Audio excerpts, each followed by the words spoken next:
podcast nummer 4, skyer og vanddamp. Hvordan dannes skyer? Når vi taler om, hvordan skyer dannes, er der en række huskeregler, vi kan gøre brug af. Den første er, at varm luft er lettere end kold luft. Den anden er, at al luft indeholder vanddamp. Den tredje huskeregel er, at kold luft kan indeholde mindre vanddamp end varm luft. Den fjerde huskeregel er, at vanddamp fortættes omkring kondensationskerner. Det kan være støvpartikler og lignende. Denne her figur viser ud af x-aksen temperaturen, og op ad y-aksen højden over havet. Man kan se hernede, at vi i 0 meter over havet, 500 meter over havet, 1000, 1500, 2000 og 2500 meter over havet. Figuren herovre til højre viser ud af x-aksen temperaturen i Celsius. Op ad y-aksen viser den luftens vandindhold i gram per kubikmeter. Og den blå linje her, det er luftens mætningskurve, der viser det maksimale mængde vanddamp, en luftmasse ved en given temperatur kan indeholde. Når vi så ser på de 4 blå søjler hernede, så viser det en luftmasse ved en temperatur på 0 grader, en luftmasse på en temperatur på ca. 7 grader, en luftmasse ved en temperatur på ca. 17 grader og en luftmasse ved en temperatur på ca. 25 grader. Og de blå søjler viser, hvor meget vanddamp der er i den her luftmasse. Vi kan se hernede i den luftmasse, som er 0 grader varm. Der har vi en absolut luftfugtighed på 4,85 gram per kubikmeter. Og det betyder så, at vi er her på luftens mætningskurve på det maksimale mængde vanddamp, en luftmasse med denne her temperatur kan indeholde. Det vil sige, at den relative luftfugtighed er 100. Den anden søjle viser en luftmasse, som er ca. 6 grader varm. Den har en absolut luftfugtighed på 7,8 gram per kubikmeter og en relativ luftfugtighed på 100%. Og det har den, fordi at vi har for en luftmasse med der er cirka 6 grader varm, en maksimal mængde vanddamp på 7,8 gram per kubikmeter. Derfor så vil luftfugtigheden være 100%. Den fjerde søjle viser en situation, hvor at luften er 25 grader varm. Vi har en absolut luftfugtighed på 4,85 gram per kubikmeter, altså den samme som i den første søjle herovre. Men forskellen er, at vi nu har en luftmasse, som er 25 grader varm, hvor vi havde i den første situation en luftmasse, som var 0 grader varm. Og det betyder så, at når vi ser på den relative luftfugtighed, så ligger den kun på 21% i det her tilfælde. Og det er fordi, at luftmassen kunne potentielt indeholde ca. 23 gram per kubikmeter. Figuren herovre til højre viser altså vores huskeregel, at kold luft kan indeholde mindre vanddamp end varm luft. Vi kan se her i luftens mætningskurve, at mængden af vanddamp, luften kan indeholde, falder med temperaturen. Og det er derfor, vi får forskellige relative luftfugtigheder i de forskellige søjler. Når vi så vil forklare, hvordan en sky dannes, så kan vi tage udgangspunkt i den grønne prik her. Og den grønne prik er over på den venstre figur, og den er også over på den højre figur. Og de to viser den relative luftfugtighed over på figuren til højre, og det viser temperaturprofilet over til venstre. Udgangssituationen er en luftmasse, som er 18 grader varm, som har en absolut luftfugtighed på 7,8 gram per kubikmeter.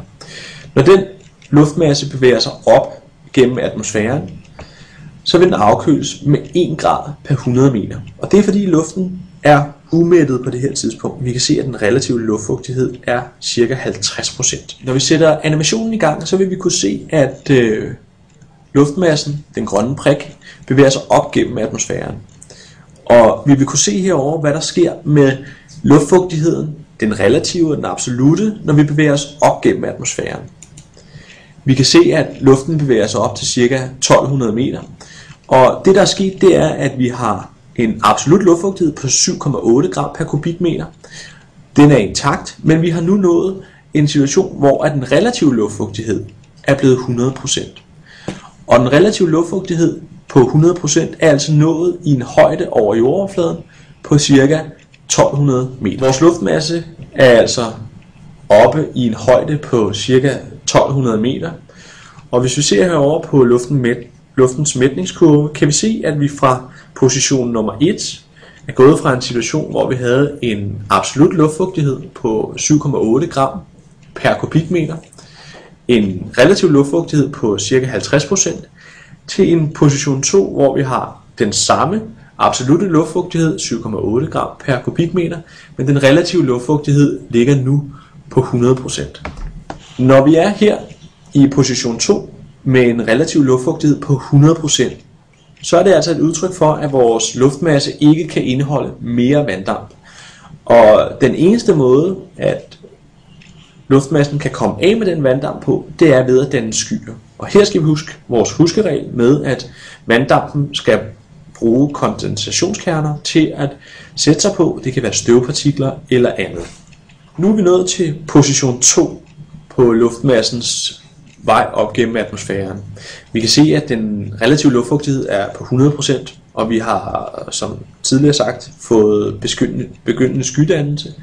Og når luftmassen bevæger sig højere op i atmosfæren, så sker der en yderligere afkøling. Vi kan se her, hvordan vi bevæger os nedad luftens mætningskurve. Vi har stadig en relativ luftfugtighed på 100%, men på grund af, at vanddampen er blevet presset ud af luftmassen, har vi nu en absolut luftfugtighed på 4,85 gram. Man kan sådan set sige, at forskellen mellem de her to tal, 7,8 gram per kubikmeter og den 4,85 gram per kubikmeter, det er den mængde nedbør, som er faldet på vej op gennem atmosfæren. Vi er nu nået til position 3 i 2500 meters højde. Vi har altså en relativ luftfugtighed på 100%. Vi har en absolut luftfugtighed på 4,85 gram per kubikmeter. Og hvis vi nu antager, at luften bevæger sig ned gennem atmosfæren igen og bliver opvarmet på sin vej ned gennem atmosfæren, så kan vi herovre til højre se, hvad der sker med luftens relative luftfugtighed og med den absolutte luftfugtighed. Vi kommer altså fra en position 3 her med en relativ luftfugtighed på 100%, og på grund af den der opvarmning, der sker, når luftmassen bevæger sig ned gennem atmosfæren, ender vi med en relativ luftfugtighed på 21%, en temperatur på 25 grader, og en absolut luftfugtighed, som er den samme som punkt 3, 4,85 gram per kubikmeter. Læg mærke til på det her billede, at over i venstre side har vi den samme figur som tidligere. Og nu har vi over på højre side et bjerg, som illustrerer luftmassens bevægelse hen over sig. Og vi kan så se, hvad der sker med luftfugtigheden, den absolutte og den relative luftfugtighed, og temperaturen på vej hen over bjerget. Igen udgangspunkt 1, 18 grader, og en absolut luftfugtighed på 7,8 gram per kubikmeter. Hvis nu jeg prøver at starte animationen, så kan vi se, hvad der sker med luftmassens temperatur, med den relative luftfugtighed og med den absolutte luftfugtighed, når luftmassen bevæger sig hen over et bjerg, som vi kan se herovre på højre side. Vi har 18 grader, en absolut luftfugtighed på 7,8 gram per kubikmeter, og vi har en afkøling på det ind til position 2 på 1 grad per 100 meter. Det er det, der kaldes tør adiabatisk afkøling. Hvis vi kan huske fra tidligere, så var den relative luftfugtighed 100% her, og vi havde begyndende skydannelse og nedbør på vej op ad bjerget. Det, der sker fra position 2 til position 3, det er, at luften afkøles fugtadiabatisk 1 grad per 200 meter. Og det er fordi, at vi også har nedbørsdannelse og skydannelse, og noget af energien bruges til at presse vandet ud af luftmassen. Vi kan altså se, at vi har en absolut luftfugtighed nede i position 2 på 7,8 gram per kubikmeter, og oppe i position 3 4,85 gram per kubikmeter. Det er altså den mængde vand, det har regnet fra position 2 til position 3.